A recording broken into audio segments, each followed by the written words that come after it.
Radio Flamme. Voilà, Anne est en ligne. Bonjour à tous. Je vais vous parler aujourd'hui des différentes manières de se reposer, puisqu'on est dans un monde où on se repose pas assez et c'est catastrophique. C'est de là que beaucoup de maladies arrivent. Si ce n'est pas la dépression, le burn-out, il y en a de plus en plus. Beaucoup de personnes ne ressentent pas la fatigue. Ils n'ont pas les signes de la fatigue parce qu'ils sont sous stress ou ils sont sous une espèce de mouvement passionné par rapport à quelque chose qu'ils veulent absolument finir, sous la performance enfin toutes sortes, dans toutes les activités. Et souvent le problème c'est qu'on se rend pas compte, c'est qu'on finit par s'épuiser d'un coup. Ça peut venir d'un coup. Donc en général quand on sent même un petit signe de fatigue, on va prendre du café par excès, du thé noir, les drogues, de l'alcool. Voilà, il y en a même sous cocaïne dans certains mondes du travail. Et oui, les paradis artificiels, les adjuvants. Et voilà, donc ça masque tout ça, la fatigue. Et notamment nos systèmes nerveux et notre système immunitaire sont effondrés, et s'effondrent petit à petit, s'affaiblissent, et c'est là que on peut commencer après à avoir des problèmes inconfortables, et voire le burn-out ou la dépression. Ce qui est quand même des maladies du siècle d'aujourd'hui. Oh bah carrément. Alors, donc, il faut absolument réserver ou augmenter son capital énergétique. L'augmenter quand on est vraiment dans ce contexte d'écroulement, on va dire général. Mais pour la plupart des gens, ça va être plutôt le préserver, et puis pourquoi pas l'augmenter si on a envie d'être encore plus en forme, mais d'une manière non artificielle. Donc, il n'y a que le repos qui peut faire ça.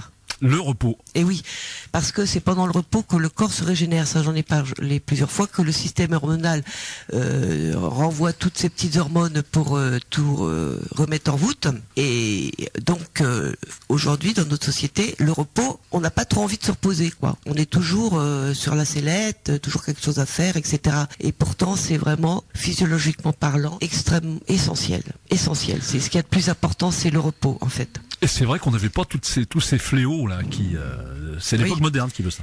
Bien sûr, parce qu'il y a 2 générations, ça n'existait pas, toutes ces sollicitations, etc. Les gens savaient se reposer malgré tout, ils n'avaient pas le même rythme de travail, etc. Quel est le premier repos qui est absolument essentiel? C'est bien sûr le sommeil. Alors bien sûr, on va dire encore le sommeil, c'est normal le sommeil, oui, mais on a perdu au moins 1 heure de sommeil par nuit. Oui, on a perdu.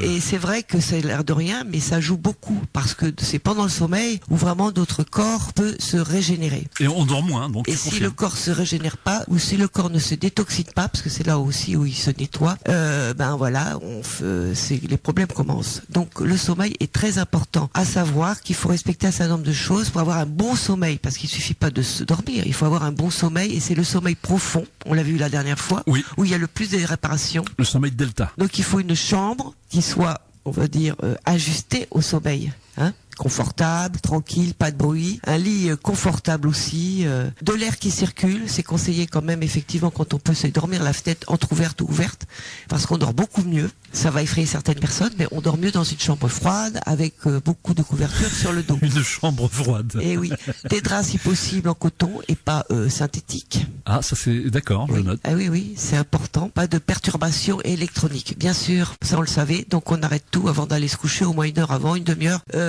Tout ce qui est Wi-Fi, etc. Parce que ça joue sur le sommeil et ça empêche d'entrer dans le sommeil profond. On reste dans un sommeil agité. Ceci dit, on n'est pas du tout dedans, mais on en reparlera tout à l'heure. Et ce qu'il faut aussi, c'est connaître ces cycles. Un cycle dure 1h30. Ça veut dire que si, par exemple, moi je vais me coucher à 22h, je sais qu'à 22h, je vais m'endormir en quelques minutes parce que mon cycle va commencer. Si jamais je dépasse 22h, je vais pas aller me coucher à 22h30, c'est foutu. Je vais attendre 11h30, 1h30 après, pour recommencer un cycle. Ah oui, d'accord. Même en me réveillant à la même heure, je ne serai pas fatigué. C'est comme les arrêts de bus. Parce que si on se couche pas, si on respecte pas nos cycles, on peut avoir un problème justement de mauvais sommeil, parce qu'on va le commencer mal. Donc si on connaît nos cycles, et ça on peut le repérer facilement, il faut les respecter, qu'on s'endorme 1h30 avant ou 1h30 après, en sachant que le corps adore quand même avoir une certaine routine pour le sommeil. Alors après on verra en seconde partie, mais comment on connaît ces cycles? On les connaît simplement quand on commence à avoir sommeil. Tout simplement. Et oui, plutôt que se dire le soir, oh là là, je suis fatigué, bon, je vais prendre une petite tisane et je vais regarder la fin du film. Non. Quand on commence à voir tu t'as jamais regardé Nicolas Paprenel? Le marchand de sable. Le marchand de sable. On a les yeux qui commencent à clignoter un petit peu, on sent qu'on on baille, ou alors on sent qu'on a une baisse d'énergie, etc. On le sent. C'est pour ça que c'est important de se connaître. Moi, quand je parle à vous, chers auditeurs, c'est parce que vous puissiez retrouver votre autonomie. L'autonomie de sa santé, parce on peut faire beaucoup de choses soi-même, mais il faut connaître un peu son corps et reconnaître quand il a des besoins. Et le besoin de dormir, le corps donne des signes. C'est à ce moment-là qu'il faut aller se coucher. En général, on peut le préparer aussi en baissant les lumières, en se mettant dans des choses agréables. Mais on est complètement éloigné de nous, tu as tout à fait raison. Et on respire par le nez. C'est bête, mais respirer par la bouche, ça perturbe le sommeil. Or, il y a beaucoup de gens qui respirent par la bouche qui ne se rendent pas compte. Donc, c'est intéressant de pouvoir évaluer ça. Qu'est-ce qui se passe pour la respiration? Est-ce que je respire par le nez ou la bouche? Et j'avais donné un petit truc la dernière fois. Ça serait se mettre un petit bout de sparadrap sur la bouche pour être sûr de respirer par le nez, parce que ça, c'est gratuit. Et voir si on n'arrive pas à tenir le sparadrap sur la bouche, parce que de toute façon, on risque rien. Hein. Si jamais le corps le refuse, il va s'écoller tout seul. Enfin, on va s'apercevoir que peut-être on respire trop par la bouche. Donc après, il faudra, si jamais il y a ce problème de respiration, faire des exercices respiratoires. Et comme la méthode Wim Hof qui permet justement de réguler tout ça, la cohérence cardiaque par le nez.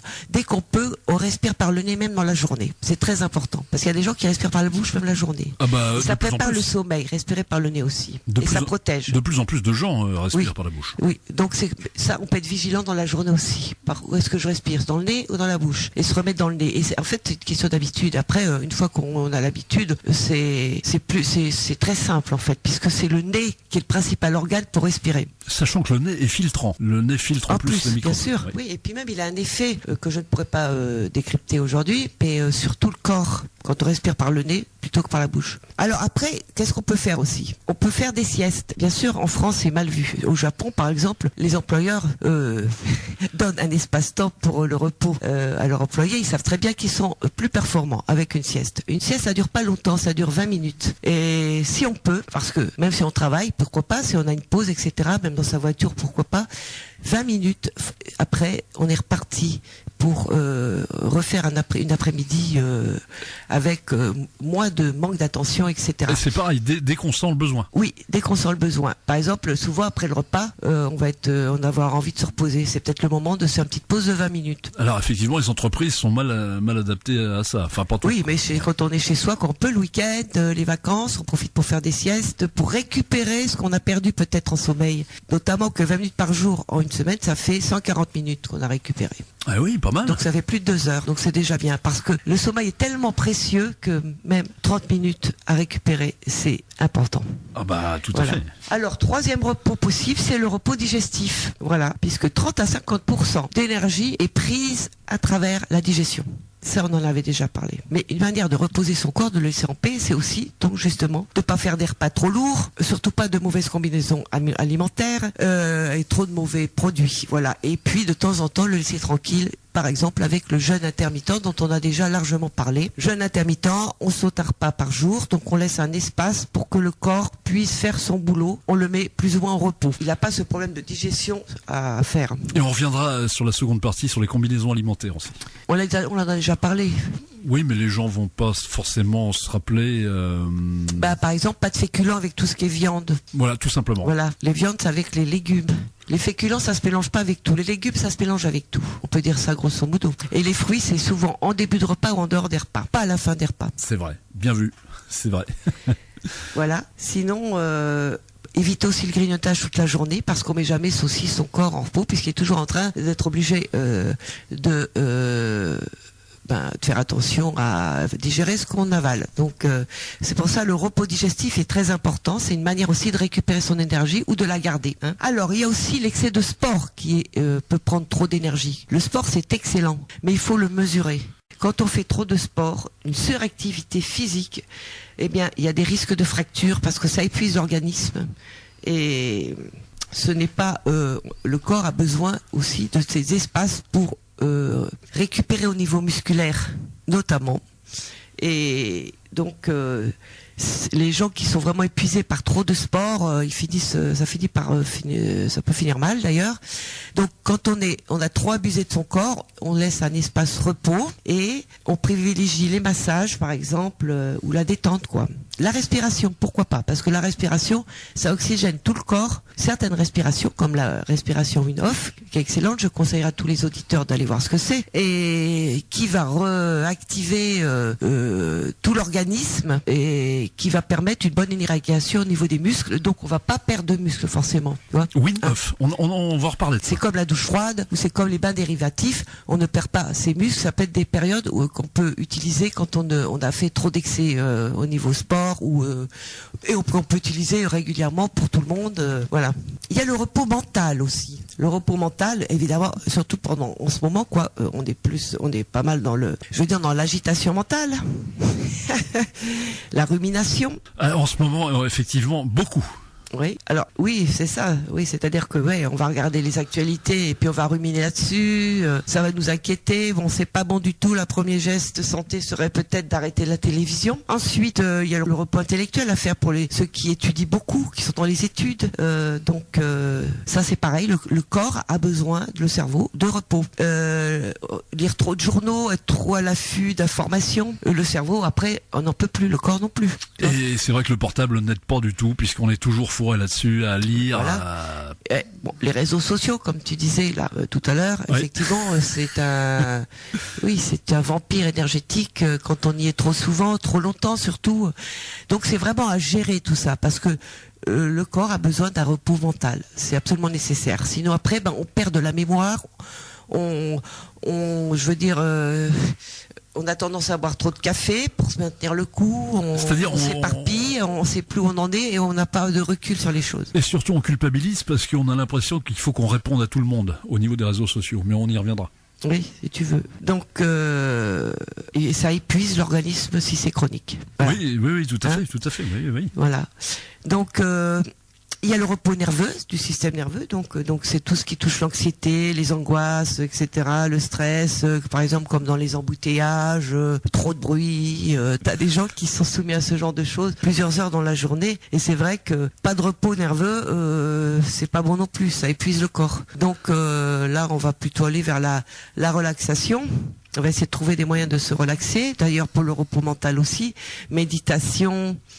Respiration, parce que je parle beaucoup de respiration parce que là, depuis 3 semaines à moi, je fais de la respiration Wim-Hof et je suis enchantée parce que tous les matins, je fais ça pendant 20 minutes. Au départ, j'avais eu du mal à m'y mettre parce que c'est long pour moi, mais 20 minutes, ça passe très très vite, tellement on se sent bien et on a des sensations dans le corps extraordinaires. Tu m'avais pas parlé de ça, mais on va en reparler tout à l'heure. Tout à l'heure, si tu veux. Donc, j'invite tout le monde à aller découvrir ce que c'est. Il y a aussi la cohérence cardiaque.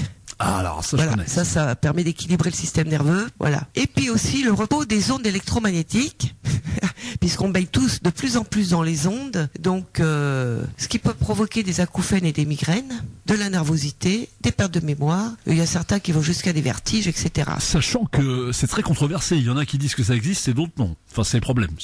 Parce que c'est invisible. Le problème, c'est qu'il y a beaucoup de pollutions aujourd'hui qui sont invisibles, comme les pesticides que tu manges dans la bouffe, c'est invisible.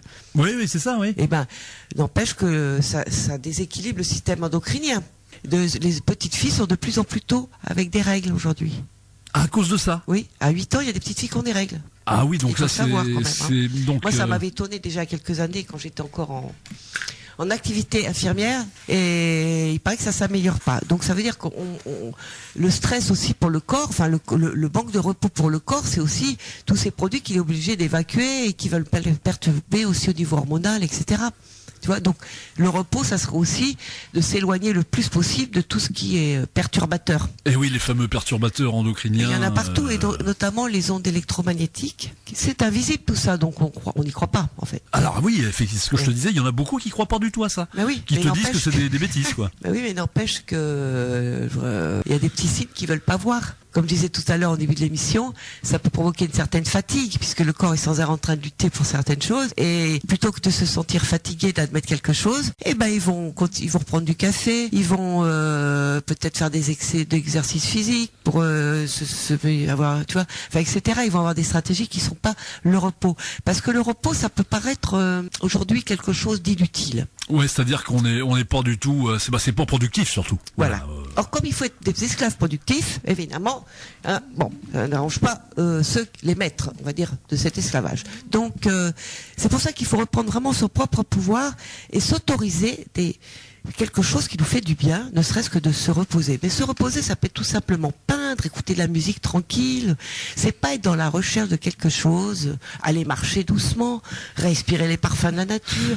Il y a beaucoup de façons de laisser son corps tranquille, voilà, et de pas le solliciter toujours. Mais c'est vrai qu'à l'aune de ce que tu dis, on s'aperçoit que tout ce qu'on fait doit être productif. C'est-à-dire, chaque geste qu'on fait doit conduire et mercantile. Quelque part. Et c'est vrai que vu comme ça, je l'avais pas vu comme ça. Eh oui, tout à fait. Et c'est ça qu'il faut réfléchir. Il faut être toujours productif pour quelque chose. Alors, il faut absolument se réserver des moments où on n'est pas productif. On est juste ce que l'on est. Voilà. Des êtres humains, tranquilles, qui se reposent avec plaisir, quoi. Choisir ce qui nous plaît le mieux. Il n'y a rien de grave, tout va bien dans ces moments-là. En fait, c'est ça qu'il faut savoir, c'est que quand on est dans ces espaces-temps de relaxation où on n'a pas de production à donner ou de compte à rendre, eh bien, tout va bien.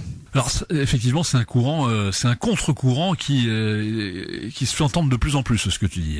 Mais c'est très mal vu, justement. Justement, mais on n'est pas obligé d'écouter ce qu'on nous raconte, parce qu'on nous raconte ce qu'on veut, et ça va pas dans le bon sens. Je pense que beaucoup de gens maintenant commencent à le remarquer. Donc, il faut penser à nous, il faut penser à nos enfants, et je pense qu'il faut laisser ces espaces-là, c'est les espaces où aussi la créativité peut surgir, les idées, quoi. Tu vois, c'est-à-dire que au moins que le Covid soit utile, justement pour ça. Oui, peut-être que le Covid pourrait être une leçon pour apprendre justement à retrouver sa vraie source, c'est-à-dire, ce repos où l'on peut, laisser son corps tranquille et avoir un meilleur physique, une meilleure énergie, et puis de cette belle énergie en faire quelque chose de bien. Eh bien, ma chère Anne, tu vois, on est arrivé au bout de cette nouvelle formule. Je vous rappelle que vous pouvez nous poser vos questions par téléphone. D'ailleurs, je vais faire une page Facebook à cet effet. Donc, on essaiera de préparer les thèmes en amont pour que les gens aient le temps de poser leurs questions. Oui, alors la prochaine fois, je reçois quelqu'un, donc ça sera un interview. Interview. Voilà. Portez-vous bien. Merci pour votre écoute. Merci ma chère Anne. Radio Flamme.